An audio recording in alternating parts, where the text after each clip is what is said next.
नमस्कार मित्रांनो. आज मी तुम्हाला नाबार्ड बद्दल माहिती देणार आहे. कारण की बऱ्याच जणांना नाबार्ड म्हणजे नेमकं काय याच्यामध्ये खूप कन्फ्युजन आहे. काही जणांना बँक समजतात, काही जणांना काही संस्था समजतात, काही जणांना एक सबसिडीचा सोर्स समजतात किंवा काही जण म्हणतात की नाबार्ड म्हणजे शेतीसाठी येणाऱ्या पूर्ण जे स्कीम्स आहेत त्याच्यासाठी नाबार्ड आहे. तर ऍक्च्युअल नाबार्ड म्हणजे काय हे मी आज तुम्हाला सांगतोय.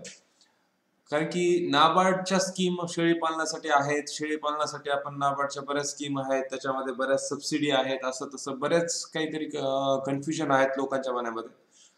त्याच्याबरोबर मी नाबार्ड म्हणजे काय नेमकं हे सांगतो आधी.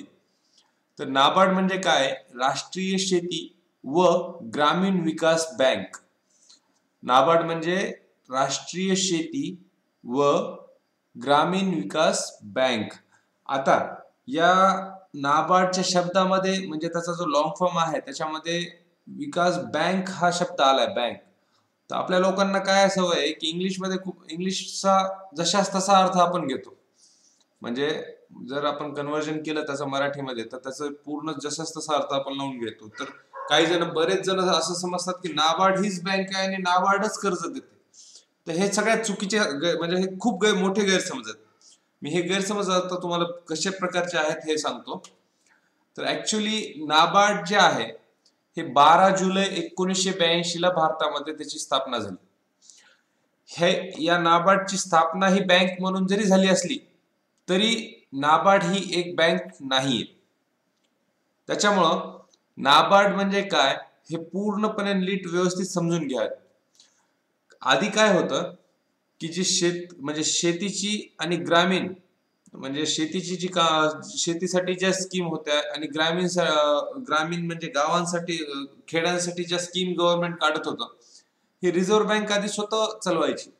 पण त्याच्यानंतर त्यांना ते हळूहळू जशा जशा त्यांनी स्कीम वाढवायला चालू केलं तसं तसं त्यांना या सगळ्या स्कीम माणसं म्हणजे ज्या गरीब लोक आहेत, जे खेड्यातली लोक आहेत त्यांच्यापर्यंत पोहोचवणं खूप कठीण चाललं होतं. म्हणून त्यांनी एक वेगळा विभाग स्थापन केला आणि त्याला नाबार्ड असं नाव दिलं, national bank for agriculture and rural development. पण आपण त्याचा अर्थ हे एक बँक म्हणून घेतोय, म्हणजे जिथं आपण पैसा जमा करतो, जिथून कर्ज काढतो, असं अशा प्रकारचा घेतोय.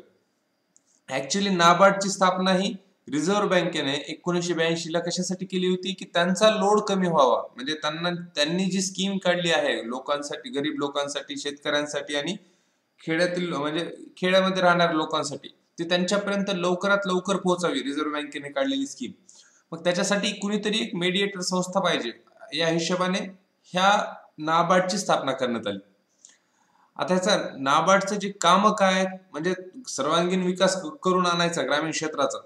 आणि तो विकास घडवण्यासाठी विकास करायचा म्हणजे त्याच्यासाठी पैसा लागणार. मग हा जो पैसा आहे जो रिझर्व्ह बँक ग्रामीण भागासाठी खर्च करणार आहे तो एका माध्यमातून खर्च करायचा आणि योग्य त्या क्षेत्रासाठीच खर्च करायचा. त्याच्यासाठी नाबार्डची स्थापना केली. म्हणजे रिझर्व्ह बँक, समजा रिझर्व्ह बँकेने 1 रुपया हा शेतीसाठी किंवा गरीब म्हणजे खेड्यातील लोकांसाठी किंवा ग्रामीण क्षेत्रांच्या विकासासाठी खर्चायचं ठरवलं तर हा 1 रुपया जो आहे हा त्या क्षेत्रासाठीच खर्चण्यात यावा याच्यासाठी जी एक संस्था काम करते म्हणजे ते पाहण्यासाठी, तर ती म्हणजे नाबार्ड. समजलं? मला वाटतं सगळ्यांना हे समजलं असेल आता. आणि समजा रिझर्व्ह बँकेने ग्रामीण क्षेत्रासाठी एक स्कीम तयार केली, म्हणजे सपोज आता शेळी पालनाचीच पकड. तर ही शेळी पालनाची जी स्कीम आहे ह्याच्यासाठी जो पैसा पाठवायचा आहे हा पैसा शेळी पालनासाठीच यूज व्हावा याच्यासाठी ते काय करतात, तो पैसा नाबार्डकडे देतात. आणि नाबार्ड काय करतं की ज्या नॅशनलाइज बँकेनी म्हणजे जे शेतकरी आहेत किंवा जे लोक शेळी पालनासाठी कर्ज घेण्यासाठी जे इच्छुक आहेत त्यांना ज्यांनी कर्ज दिलंय, ज्या बँकेंनी अशा लोकांना कर्ज दिलेलं आहे त्या बँकेंना जो फंड येतो हा कर्ज देण्यासाठी हा नाबार्ड त्यांना देतो. आता हे ऍक्च्युली समजायला तुम्हाला थोडं कठीण जाईल, पण मी पुढे जसं जसं सांगेल तसं तुम्हाला ते समजेल. तर आता आपण नाबार्डची कामं काय काय त्याच्याबद्दल थोडं लक्ष देऊ. नाबार्डची कामं ही शेती क्षेत्र, लघु उद्योग, ग्रामीण आणि कुटीर उद्योग आणि हस्तोद्योग, म्हणजे जेवढेही छोटे, म्हणजे जे लघु उद्योग आहेत, म्हणजे जे छोटे मोठे उद्योग आहेत, त्याच्यासाठी नाबार्ड हे म्हणजे पैसा पुरवण्याचं काम करतं. पण बरं, ते पण पुढे मी सांगतो वाटलं आणखी आणखी आपण आधी सर्व कामं घेऊन. त्याच्यानंतर दुसरं काम आहे, ज्या राज्य सहकारी बँका आहेत, म्हणजे ज्या ग्रामीण बँका, भूमी विकासच्या बँका ज्या आहेत, ह्या बँकांना सुद्धा काही फंड्स पुरवण्याचे काम नाबार्ड करतं. त्याच्यानंतर सहकारी सोसायट्यांना जे भागभांडवल पुरवण्याचं कामही नाबार्ड करतं. म्हणजे नाबार्डचं फक्त शेळी पालनाचं कर्ज द्यायचं एवढंच काम नाहीये, नाबार्डला बरेच काम आहेत. पण ही जी कामं आहेत त्याच्यामध्ये सगळ्यात महत्वाचं जे काम आहे ते शेती क्षेत्र आणि ग्रामीण भागाच्या विकासाशी संबंधित आहे. शेती क्षेत्र आणि ग्रामीण भागाचा जो विकास आहे त्याच्यासाठी. आता ही नाबार्ड ऍक्च्युअली काम कसं करतं हे मी तुम्हाला सांगतो.